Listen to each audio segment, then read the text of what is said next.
오늘 우리에게 주신 하나님 말씀은 열왕기상 3장 16절에서 28절에 이르는 말씀인데 22절과 23절 말씀만 같이 봉독하겠습니다.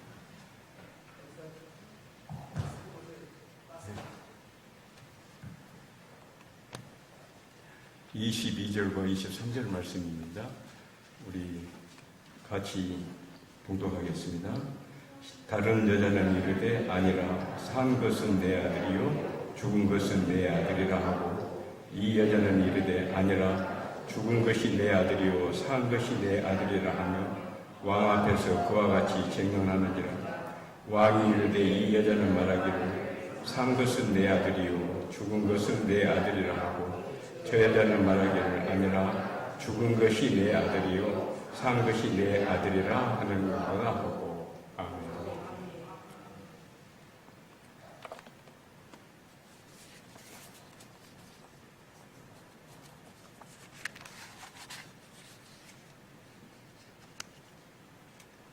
여러분 존경합니다. 특별히 우리 청년들 존경합니다. 이 밤에 하나님께 예배드릴 수 있다는 것, 그리고 그 예배에 기꺼이 참석한다는 것, 어느 누가 쉽게 할 수 있는 일은 아니죠. 또 그런 의미에서 더 존경합니다. 먼저 영상 하나를 보고 나서 말씀을 이어가겠습니다. 영상 보여주시죠. 놀라지 마시기 바랍니다.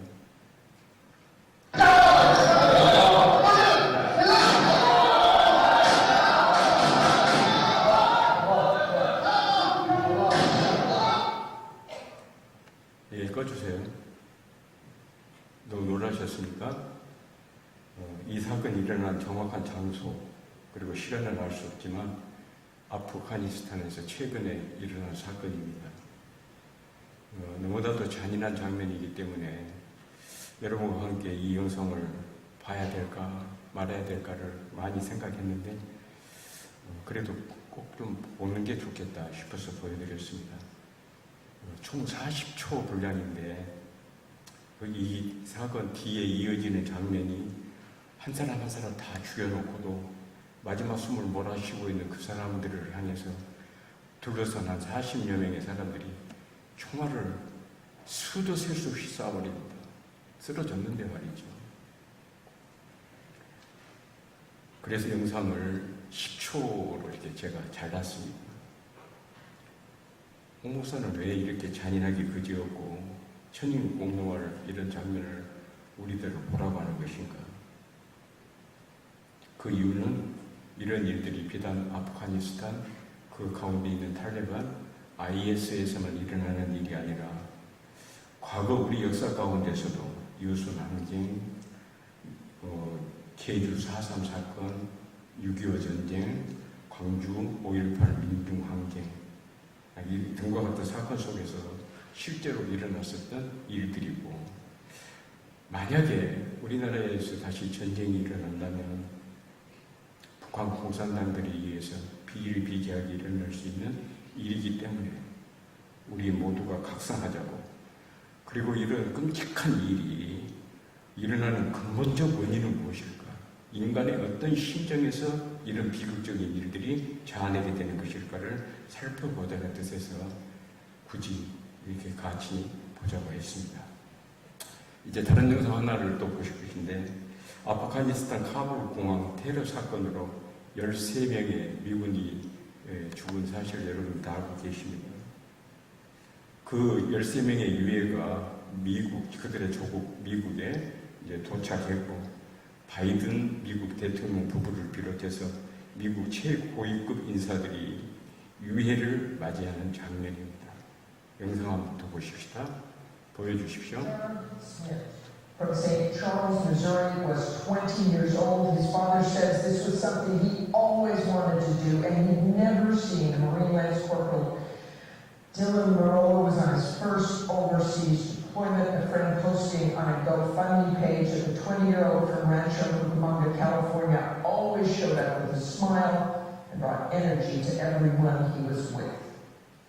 And Marine Lance Corporal Riley McCullough of Jackson, Wyoming, was just weeks away from becoming a father the 20-year-old, married in February on Valentine's Day. He was expecting his first child in just weeks. His sister said he joined the Marines on the day he turned 18. And Marine Lance Corporal Dylan Marola was on his first overseas deployment. A friend posting on a GoFundMe page, we just spoke of him, that he always showed up with a smile and brought energy to everyone he was with. And Marine Lance Corporal Kareem Nicoli was just 20 and from Norco, California. His father said he loved what he was doing. He always wanted to be a Marine and had no hesitation for him to be called to duty. He planned to make the Marines his career. And Navy Hospital Corpsman Naxton Sobia from Berlin Heights, Ohio, was 22. His father told the reporter that in their last FaceTime with their son, when his mother told him to be safe, he said, "Don't worry, Mom. My guys got me. They won't let anything happen to me." Today she realized they all just went together. And Army Staff Sergeant Brian Noss, the 23-year-old who was from Coreytown, Tennessee, joined the Army right out of high school. This was his second deployment to Afghanistan. His grandfather calling him a motivated young man who loved his country. As we watch those remains, as we watch the song, men and women there watching that, Defense Secretary Lloyd Austin again, First Lady Jill Biden. 네, 참 가슴 아픈 일이죠. 숨진 이들의 평균 나이가 22살이라고 설명해서 방금 해줬죠.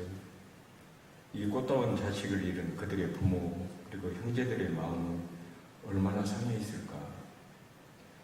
78세 고령의 바이든 대통령을 비롯한 강요들이 거의 1시간 동안, 총 시간이 49분 걸렸습니다. 거의 1시간 동안 부동의 자세로 서 있는 가운데 진행된 예식이었습니다. 이들은 관에 들어있는 시신이 한 구 한 구 비행기에서 나와서 운구차에 실리기까지 자신들이 표현할 수 있는 최고의 경의를 표하며 예의를 다하고 있습니다. 죽었는데, 시체인데 왜 이들은 죽은 사람들에게 예의를 다하는 걸까? 우리는 죽은 사람을 고인이라 그렇게 얘기를 합니다. 한자어로 고인의 고자는 예고자입니다. 예고 뜻은 본래라는 뜻이죠. 그래서 본래 자리로 돌아간 사람이 고인입니다. 그러므로 고인이란 살아있었던 자신의 인격을 그대로 하고 원래 자리로 돌아간 사람을 말할 때 쓰는 단어입니다. 그래서 우리는 예절을 갖추고 엄숙하게 우리의 인격대 고인의 인격으로 대합니다. 그래서 예수님께서는 죽은 자를 찾는다라고 말씀하셨습니다. 무엇보다도 죽은 자도 영원한 생명이고 살아있는 우리도 영원한 생명이지 않습니까? 죽어 장사되어 무덤에 있는 오빠 나사로를 생각하면서 주님 왜 이제 오셨습니까? 주님께서 조금만 빨리 오셨더라면 제 오라비가 죽지 않았을 텐데요 라고 원망 아닌 투정을 했을 때 예수님께서는 이리 말씀합니다. 나는 부활이요 생명이니 나를 믿는다는 죽어도 살겠고 무릇 살아서 믿는다는 영원히 죽지 아니하리니 이것을 네가 믿느냐? 아멘이죠. 여러분은 이 말씀을 믿는 분들입니다. 그렇습니다. 부활이요 생명이신 주님께서 계시는 한, 그리고 우리가 그 주님을 믿는 한 우리는 죽어도 살고 영원히 죽지 않습니다. 영원히 죽지 않는다는 이 말씀의 깊은 뜻은 죽은 자도 산 자도 똑같이 영원한 생명이라는 깊은 뜻을 안고 있습니다. 그러므로 사람이라면 너가 되었건 내가 되었건 죽었건 살았건 간에 귀하고 또 귀합니다. 그래서 사람이 사고로 죽거나 전쟁으로 죽거나 강도를 만나서 죽거나 여러 가지 사연으로 죽게 되었을 때 시체라도 찾고자 애를 쓰고 찾지 못하는 죽은 자의 뼈라도 찾기를 소망하면서 애타는 세월을 살아갑니다. 인간인 우리가 인간이란 어떤 존재인가 이렇게 물었을 때 인간은 사회적 존재다 그렇게 이야기합니다. 이때 사회적 존재라는 말의 의미는 인간이라면 나 말고 너라는 존재가 있다는 사실을 뜻합니다. 즉 인간은 나로 혼자 존재할 때가 아닌 너라는 대상이 있을 때 비로소 온전한 인간이 되고 너로 인하여 나의 완전한 모습이 된다는 뜻입니다. 하지만 우리는 왜곡된 방식으로 인간관계를 맺을 때가 있습니다. 말하자면 상대를 너와 나로 보지 않고 상대를 그것이라고 생각하고 말하고 행동할 때 그렇습니다. 이처럼 상대를 나 그리고 그것이라고 설정하고 나면 그 순간부터 너는 인간도 인격도 아닌 물건이 되고 맙니다. 이처럼 사람을 물건 취급하는 현상을 인간의 사물화라 그렇게 이야기합니다. 순천 시니어 선교학교에서는 10주간의 교육기간 중 교육이 끝날 쯤 한 주간을 택해서 선교 현장 방문 프로그램을 진행하는데 먼저 호남신학대학교 관절동산에 있는 선교사 묘역을 참배한 후에 영광군에 있는 두 교회를 답사합니다. 염산교회와 야월교회입니다. 이 두 교회를 방문해 보신 분들은 이 두 교회가 얼마나 참혹한 순교 현장이었는가를 느끼면서 몸소리를 칩니다. 1950년 6.25 전쟁이 일어났을 때 공산군에게 영광군이 다 점령되었다가 국군이 드디어 진군에 들어옵니다. 그때 미처 도망치지 못한 공산군들이 저지르는 만행으로 희생된 성도들의 순교 현장이 두 교회에 있습니다. 염산교회는 3살 어린이를 포함해서 77명의 성도들에게 자기 머리통보다도 더 큰 돌을 목에다가 매달아서 그대로 물에 빠뜨려서 죽게 합니다.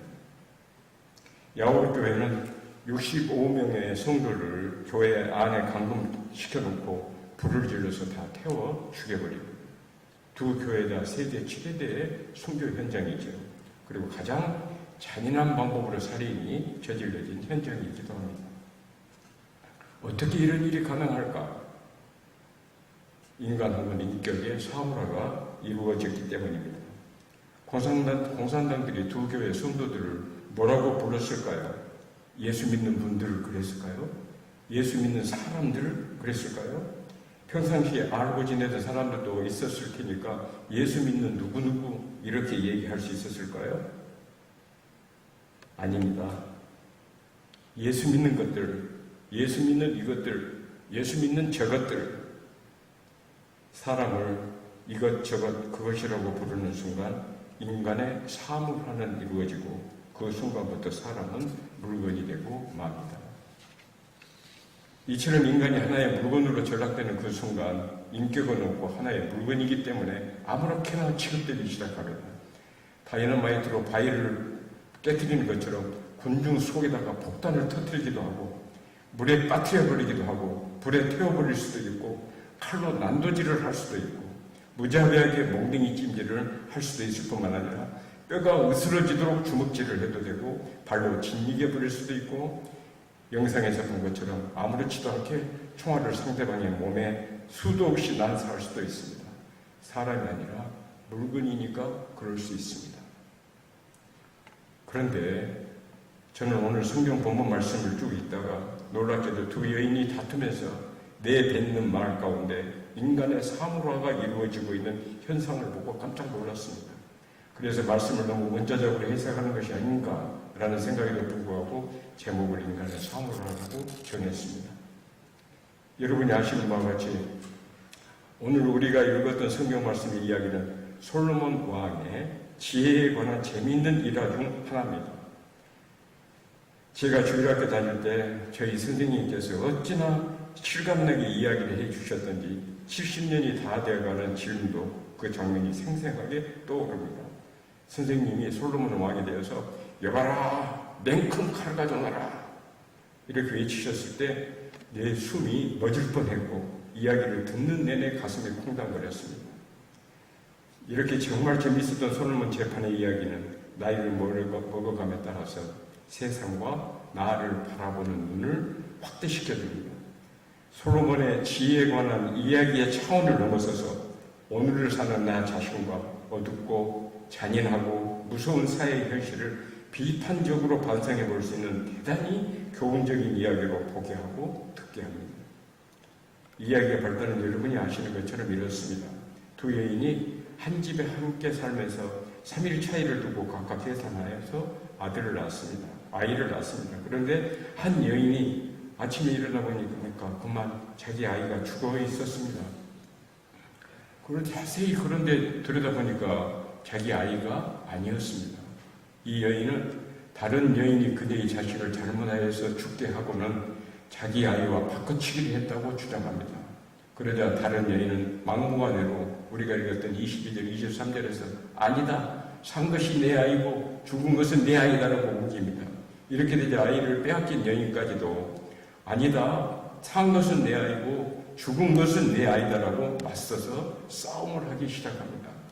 그러자 이 사건은 엉망으로 얽혀진 채 왕에게로 와서 재판을 받게 되었습니다. 그런데 문제는 이 여인들이 뱉어낸 말에 있습니다.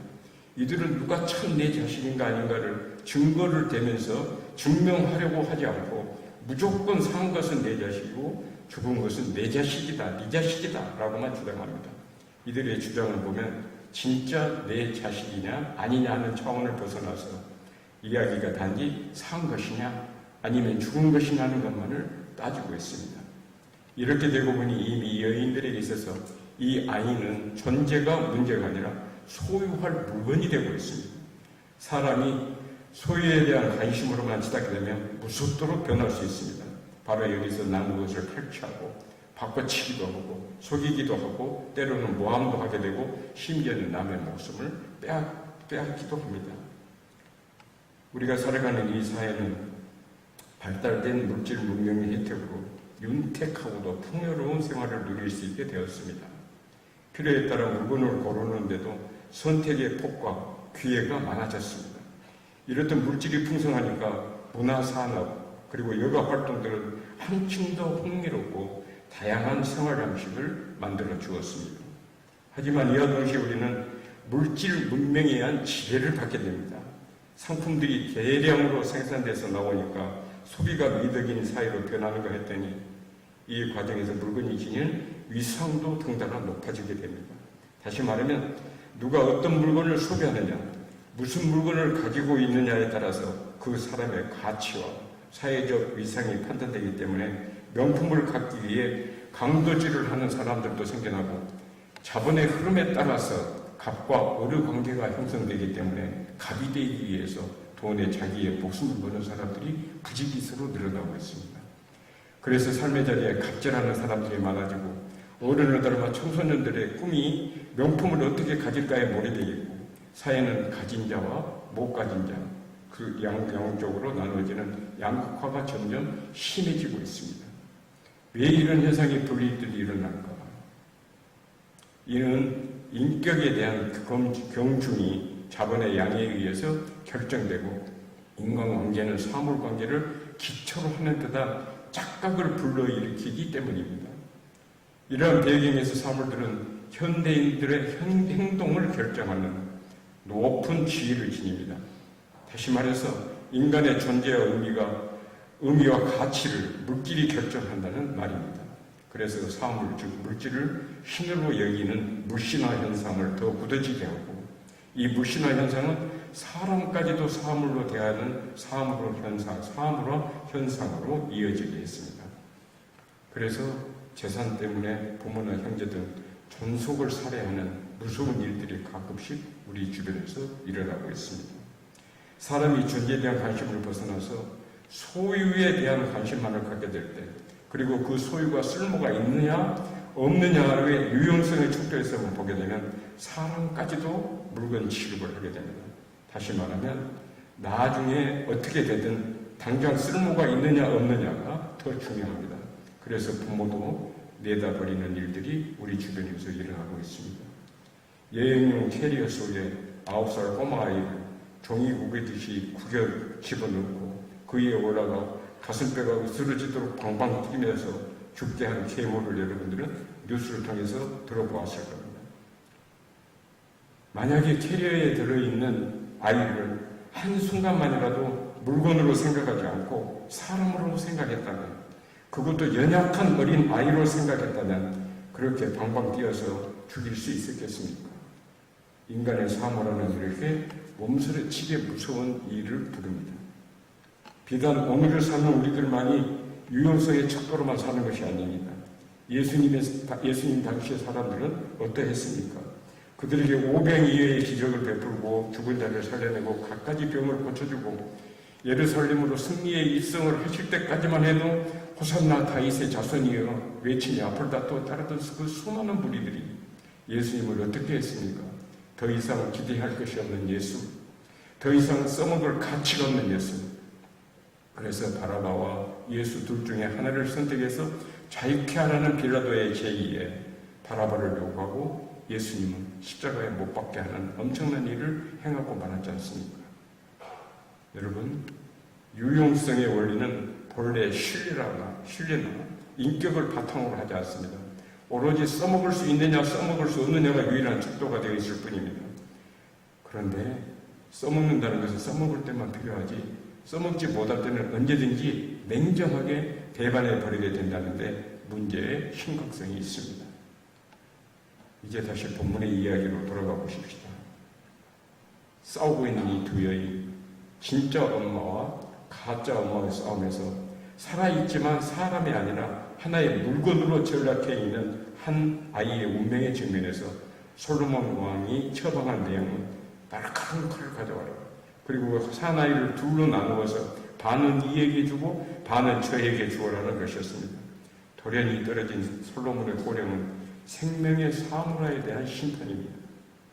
다투고 있는 두 여인에게 있어서 이 아이는 존재가 아니라 하나의 소유할 물건이 되어 있기 때문에 서로 가지려는 물건 싸움에서 왕은 칼로 그 물건을 반씩 나누어 주라고 명령했습니다. 당연한 심판이지 않습니까? 어떤 물건 하나를 놓고 서로 자기 것이라고 우기고 있으니 둘로 나누고 가지라는 판결이 당연한 게 아니겠습니까? 그러나 사나이를 둘로 나누라는 왕의 음성을 두 애는 각각 다르게 들었습니다. 가짜 엄마는 그 소리를 들은 그대로 이해했습니다. 아니 마치 그 말을 기다렸다는 태도였습니다. 그래서 그 아이를 진짜로 잘라달라고 말합니다. 그 여인은 내 것도 되지 말고 내 것도 되지 않게 나누라고 말합니다. 잘라서라도 가져보겠다는 말이죠. 이 무서운 일이 지금도 우리가 사는 곳 어디서든지 수도 없이 일어나고 있습니다. 정치인들 사이에서, 경제인들 속에서 자행되고 있습니다. 당락에만 혈안이 되어서 백성의 생명을 나누자고 합니다. 귀족 노조가 생겨나서 회사의 이윤을 자기들 몫으로 나누자고 하고 노동자의 피를 나누자고도 합니다. 심지어는 하나님 나라를 만들자고 외치는 우리들 사이에서도 비일비재한 일이 되었습니다. 모두가 다 이 시대의 가짜 엄마들입니다. 그러나 가짜 엄마를 지켜보며 침묵하시던 하나님께서 드디어 솔로몬을 통해 심판의 칼을 들게 하십니다. 솔로몬 왕이 아이를 반으로 잘라서 나누어 주라고 명령하자 가짜 엄마는 왕의 칼날이 지닌 의미를 전혀 알지 못한 채 아마도 왕이 내 편을 들어주나 보다라고 기뻐했습니다. 그러나 진짜 엄마는 왕의 이 소리를 듣는 순간 제정신이 번쩍 들었습니다. 하나의 물건이 아니라 진짜 내 자신의 칼에 죽게 된다는 현실에 직면했기 때문입니다. 그 순간 그동안 생명을 사물하고 유연사물을 찾던 자기 자신의 잔인함을 깨달았습니다. 이게 왕의 칼은 아이를 자르라는 칼이 아니었습니다. 여인의 가슴을 지금 도려내고 있습니다. 아이를 자르라는 그 칼은 너가 아니라 내가 잘리우는 칼이 되었습니다. 여러분, 사실 잘라져야 할 것은 언제나 내 자신입니다. 우리는 나를 자르라는 칼을 어리석게도 너를 칼라는 칼로만 알고 마구 휘둘러대곤 합니다. 우리는 매사에 얼마나 많은 칼을 남을 자르기 위해서 갖고 있는지 모릅니다. 그러나 주어지는 칼마다 나를 자르라는 의미로 받아들일 때 비로소 그 칼은 정의의 칼이요 지위의 칼이 됩니다. 만일 너를 자르려고만 한다면 그 칼은 끊임없는 복수와 불의를 만들어내는 악순환의 칼이 되고 맙니다. 진짜 엄마는 아이를 자르라는 왕의 명령에 내리칠 칼이 자신을 자르는 것임을 깨달았습니다. 그래서 순간 이 엄마는 이렇게 소리칩니다. 주여 사나들을 내가 아닌 저에게 주시고 아무쪼록 줄이지 마옵소서. 이렇게 진짜 엄마가 자식을 포기하는 소리를 듣는 순간 가짜 엄마는 승리감에 도취되었습니다. 이겼다, 뺏었다, 기쁘다고 소리치게 되었습니다. 그러나 반면에 제정신이 든 진짜 엄마는 자식 포기로 인한 패배와 좌절감에 빠졌습니다. 이제는 더 이상 내 자식이라고 주장할 수 없게 되었기 때문에 절망했습니다. 그러나 여러분, 오늘 본문의 말씀은 여기서 끝나지 않습니다. 하나님의 역사 개입이라는 마지막 창이 남아 있습니다. 솔몬 왕의 마지막 판결은 산 아이를 저 여자에게 주고 결코 죽이지 말라. 저가 그의 어머니이니라 분명하게 내려졌습니다. 이렇게 되자 사태는 완전히 역전이 됩니다. 뒤집어졌습니다. 승자는 패자가 되고 패자는 승자가 되었습니다. 진짜 엄마가 짊어졌던 자포자기의 십자가는 결코 헛된 것이 아니었습니다. 진짜 엄마가 짊어졌던 자포자기의 십자가는 뼈를 깎아내는 아픔이었고 피를 토하는 자아부정이었습니다. 이 자아부정이야말로 하나님과 이웃에 이르는 가장 바른 길입니다. 그러므로 이 자아부정은 하나님을 섬기는 모든 사람들의 삶의 방향이 되어야 되고 목표가 되어야 됩니다. 이 자아부정은 모든 일에 양식으로 서는 자에게는 하나님의 은총이지만 이장된 승리감에 도취된 거짓의 무리를 향해서는 하나님 자신의 마지막 공격이요 심판입니다. 인간의 역사는 어둡기만 합니다. 그래서 악이 승리한 것 같이 보이고 정의가 패배한 것처럼 보입니다.